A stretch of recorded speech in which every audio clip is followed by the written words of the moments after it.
buenas tardes. Arrancamos esta media hora de información parlamentaria con muchas novedades, con muchísimo análisis y con el detalle de todo lo que va a cerrar en esta semana en la Cámara de Diputados de la Nación y un poco de anticipo de todo lo que se viene para la semana siguiente. Vamos a comenzar, como siempre lo hacemos, con los títulos del día.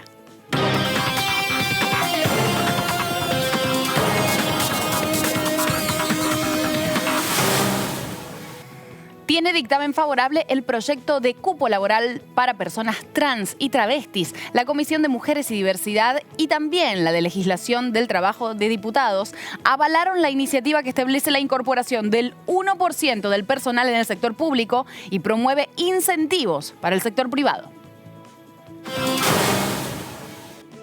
Analizaron experiencias de inversión en ciencia y tecnología. La comisión que preside el diputado José Luis Ricardo realizó la tercera reunión informativa con expertos sobre investigación y desarrollos internacionales con inversión privada.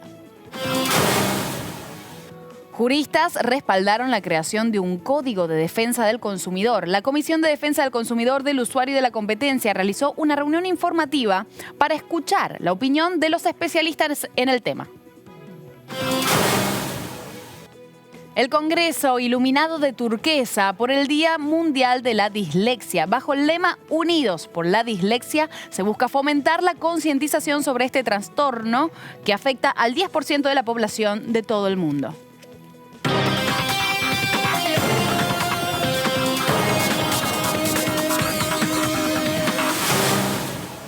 Y finalmente tuvo dictamen favorable este proyecto de ley de cupo laboral trans que busca que un 1% del empleo público esté ocupado por personas trans y travestis. Es absolutamente un gran logro, una conquista de derechos a una comunidad que hasta el día de hoy tiene un promedio de vida de 36 años y que tiene muchísimos derechos vulnerados. Uno de ellos históricamente ha sido el de no poder acceder a un trabajo formal. Vamos a escuchar las palabras de la diputada Macha, que celebraba esta iniciativa que ya se viene tratando hace rato en un plenario de comisiones. Yo creo que por un lado está el decreto del presidente, que eso ya es una instancia fundamental y que acelera los tiempos, y me parece muy buena esa iniciativa. De hecho, nuestro proyecto de ley también incluye el diseño del decreto, incluye una mirada del Poder Ejecutivo Nacional, la mirada de casi 200, más de 200 organizaciones de la diversidad sexual. En este punto tiene mucha base social y mucho trabajo, y en definitiva estamos hablando de un colectivo que ha sido históricamente excluido. Excluido no solamente desde las instituciones educativa, sanitaria y laboral, sino también muchas veces de las propias familias. Por eso el deterioro tan complejo que tienen algunas compañeras, por eso estamos hablando de un colectivo que tiene una expectativa de 40 años de vida. Me parece que es importante que también esto que vos decís, que como sociedad evolucionemos, y estamos evolucionando, y podamos pensar en términos más inclusivos y en términos más humanos también. Me parece también que la propia creación de la comisión es efecto de estas luchas transfeministas que venimos dando desde hace muchísimo tiempo también, ¿no? Yo lo ubicaría como pasos que se van entramando y van permitiendo entonces que este proyecto sea tratado tan rápidamente en el contexto de esta comisión. Yo me había comprometido con el colectivo travesti trans que iba a ser el primer proyecto que se iba a tratar en la comisión, y así lo hicimos. El primer proyecto con dictamen, ¿no? Porque tal vez trabajamos otros, pero con reuniones informativas, pero con dictamen es el primer proyecto de la comisión. Esto también me parece simbólico y muy auspicioso también para pensar cómo el Congreso, que es parte de la sociedad, se viene transformando y se viene haciendo lugar a fuerza de mucha militancia. No es porque nadie livianamente se corra y deje pasar a otras experiencias, otras necesidades, ¿no? Pero me parece que hay un punto donde todas esas construcciones políticas empiezan a concretarse.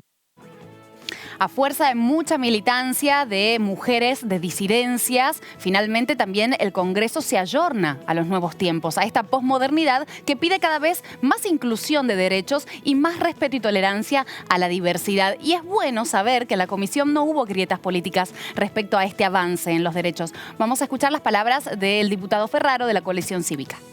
Por supuesto, también celebrar la posibilidad de que hoy estemos debatiendo y próximos a dictaminar una ley que incluye la cuestión laboral, la terminalidad y educativa, a incentivos fiscales, a una población que sinceramente no es un sector vulnerable, sino que, como todos sabemos acá, es un sector que ha sido vulnerado en su derecho a ser, en su identidad, en su libertad, en sus derechos y en su vida. Y la verdad que esta ley de inclusión laboral, que por supuesto, como bien les decía, abarca la terminalidad educativa, pero que a su vez también yo reivindico que incorporen incentivos fiscales por parte de las empresas, es una ley que, por supuesto, reconoce y amplía derechos, que a su vez también la tenemos que ver como, y lo he manifestado en el debate de nuestra comisión, como un acto reparatorio por parte del Estado, y que es una acción y medida de discriminación positiva que está acorde a la normativa de avanzada que tenemos en nuestro país, pero a su vez también en virtud también de los tratados internacionales que son parte de nuestra Constitución, pero que a su vez también existen en el concierto tanto regional como internacional. Hay una letra chica de este proyecto que obviamente establece quiénes, desde cuándo, dónde, cómo. Vamos a profundizar con las voces que más saben de este tema enseguida.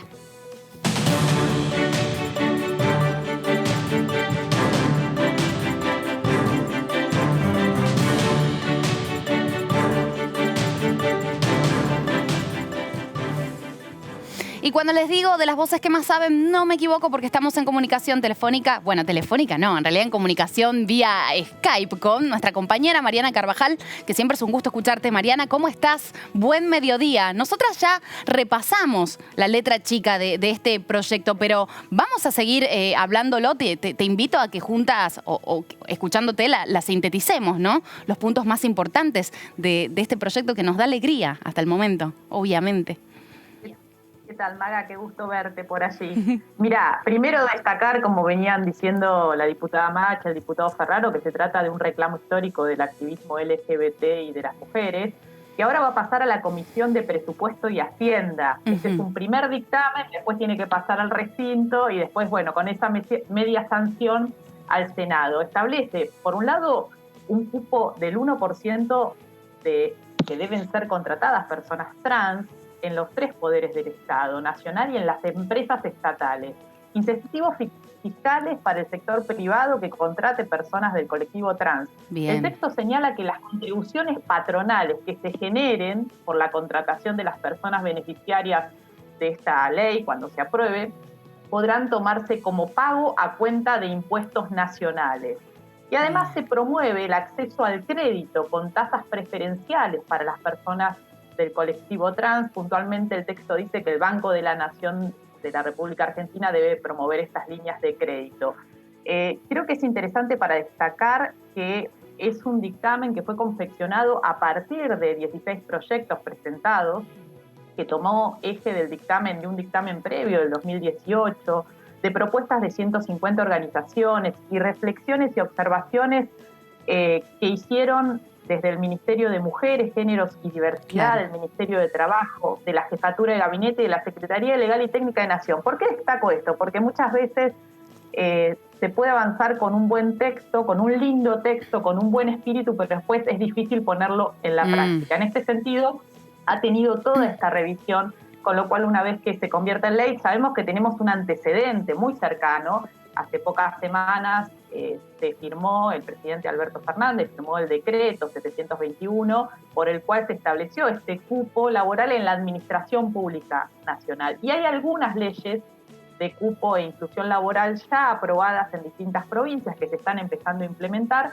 como la provincia de Buenos Aires, Chubut, Río Negro, Chaco, Santa Fe y Entre Ríos. Bien. Una gran celebración, o sea, un avance que ya va sentando precedentes en esta inclusión que se nos viene. Ahora, Marian, yo quería consultarte lo siguiente, que lo habíamos repasado la vez pasada, que es que no es necesario para todas aquellas personas trans que se quieran inscribir en esta bolsa de trabajo, primero, tener el cambio de identidad en el DNI, y además tener títulos secundarios completos. Al menos por ahora lo que el proyecto dice es eso, ¿es así? Corregime.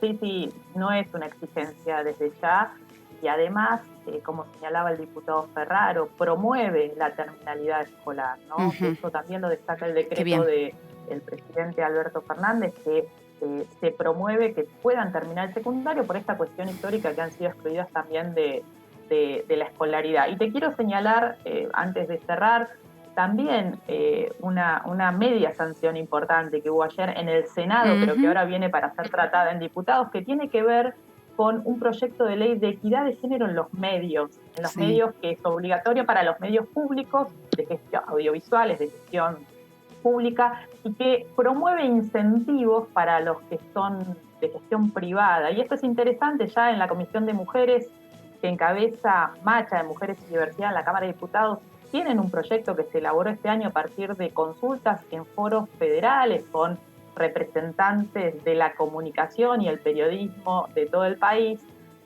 Y bueno, se verá si se toma este proyecto que vino del Senado.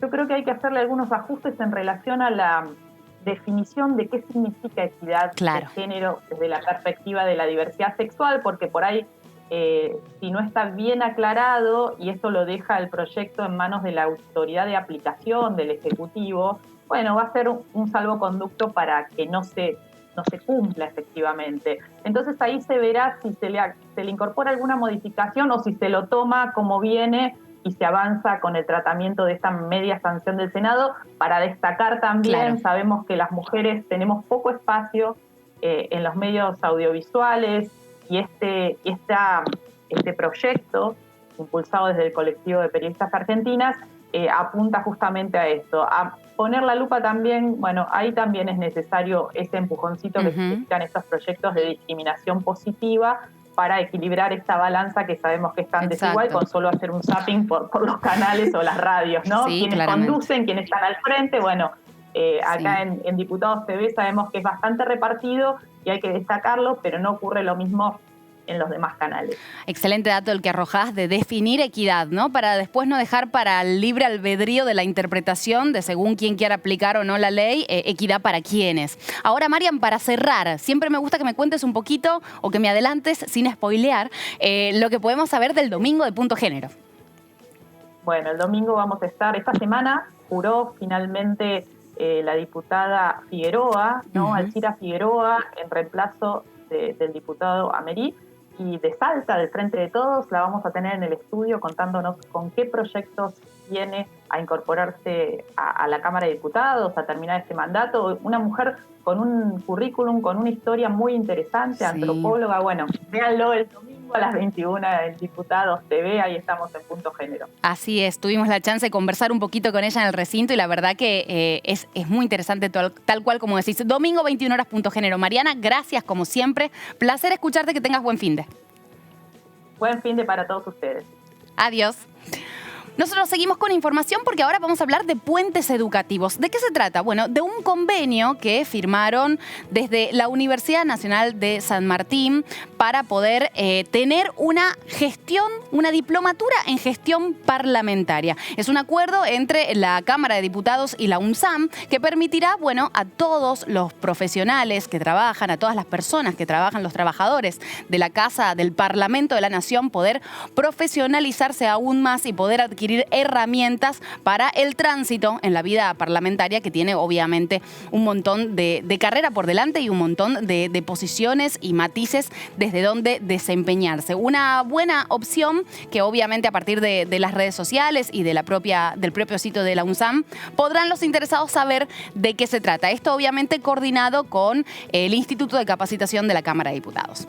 Y ahora sí... El convenio que firmamos con la Universidad de San Martín es uno de los tantos que la Cámara viene firmando con distintas universidades, pero en particular esta tiene la importancia de ser un paso más para la profesionalización del trabajo parlamentario y de los empleados legislativos que van a poder mejorar el trabajo parlamentario y profesionalizar la planta de trabajadores que hoy tiene esta Cámara y que se viene capacitando. Vamos a colaborar, a trabajar en conjunto para hacer una diplomatura en labor parlamentaria que va a ser el primer escalón para después seguir superando esa instancia de conocimiento a una tecnicatura y eventualmente después a una licenciatura, porque es la forma en que el conocimiento y la labor parlamentaria forman un núcleo de desarrollo en favor de capacitar y de clarificar a todo el personal que se desarrolla en esta casa. Un acuerdo marco para fortalecer la colaboración entre estas dos instituciones. Es muy importante que los poderes del Estado reconozcan la importancia de la universidad pública en el aporte de la construcción de un país distinto y para todos y todas.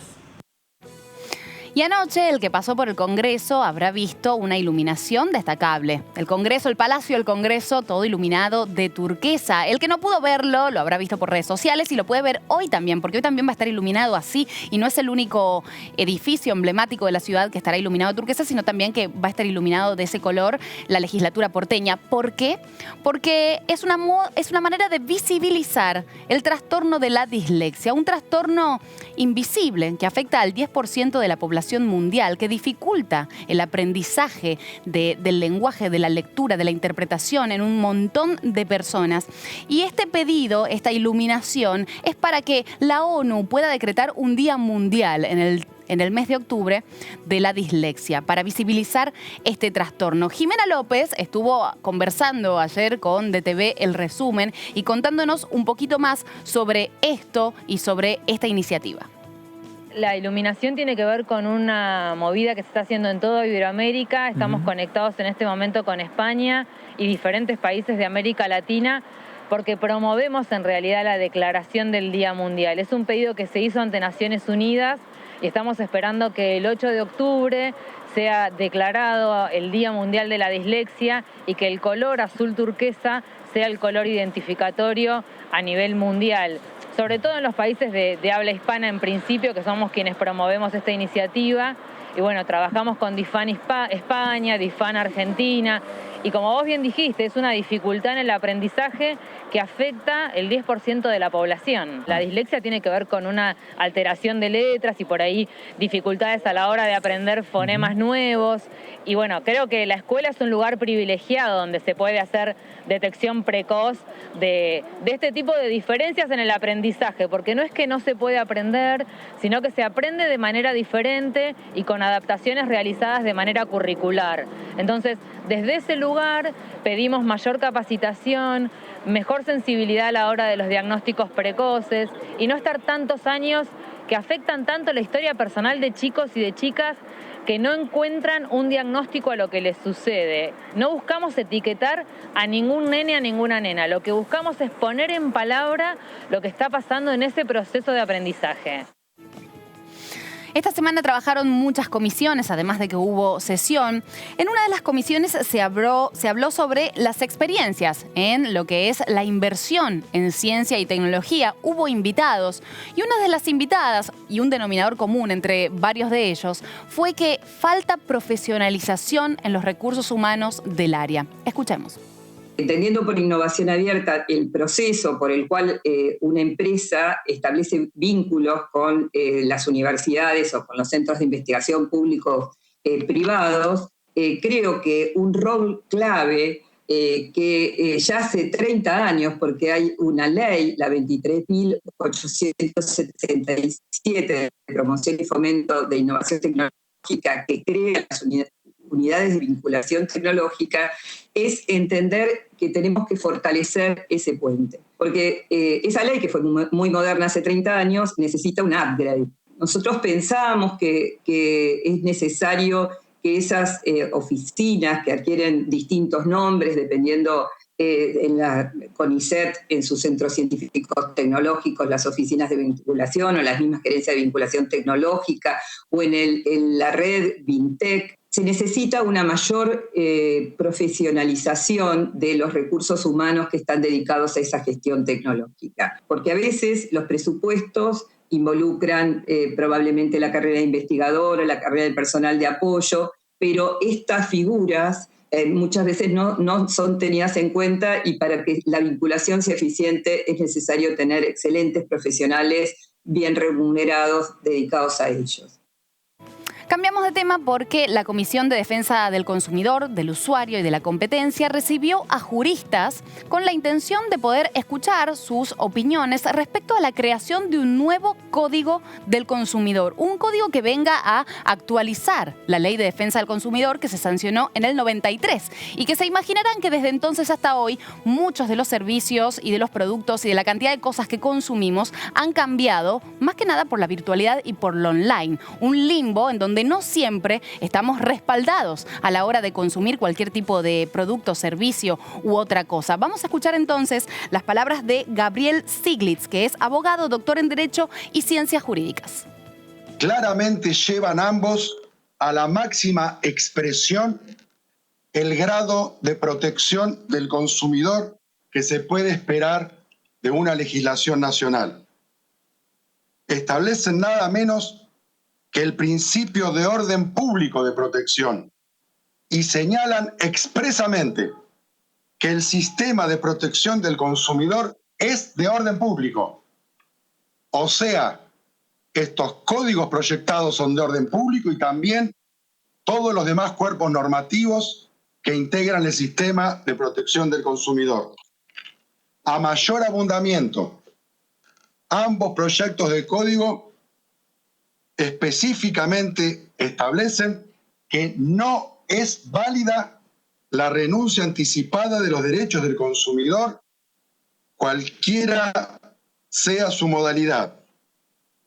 Y por si a alguien le quedaran dudas, se impone el diálogo de fuentes, pero se impone a efectos de integrar el derecho aplicable al caso con las diferentes fuentes del sistema, pero atención, armonizándolas con un fin. ¿Cuál es el fin de la armonización que propone el diálogo de fuentes?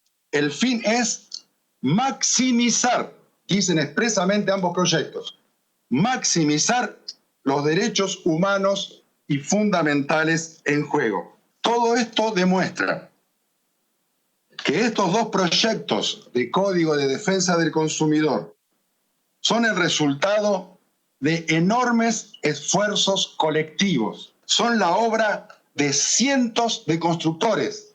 No exagero, hay cientos de constructores en estos contenidos enriquecidos a través del debate plural y abierto. Desde el derecho y la política del consumidor se ha gestado de este modo por gente que está pensando solamente en la defensa de las y los consumidores y en el país.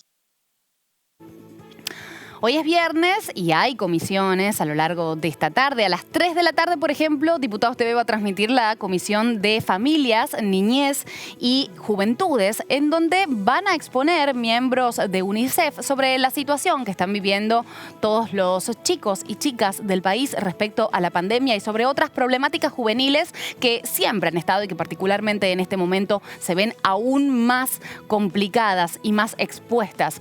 A las 6 de la tarde hay más trabajo parlamentario porque se va a reunir la Comisión de Culto y Exteriores, Relaciones Exteriores y Culto. Bueno, aquí van a hablar de varios proyectos. Uno de ellos tiene que ver con un proyecto cultural con la República Oriental de China, con el interés de fomentar actividades culturales en nuestro país respecto a la cultura de ellos y viceversa. Y otro que tiene que ver con una coproducción cinematográfica con Israel. Les pido que obviamente se queden porque no solo vamos a transmitir las comisiones, sino que también tenemos una programación programación, en donde muchos de nosotros y columnistas especializados van a estar contándoles qué es lo que está pasando en la Cámara de Diputados de la Nación, que ha tenido una semana muy agitada, muy larga y muy trabajadora. Yo me despido acá, les agradezco por haber estado. Esta media hora siempre nos da un poquito de todo lo que pasó, de todo lo que está pasando y de todo lo que va a pasar. Nos vemos el lunes. Gracias por estar.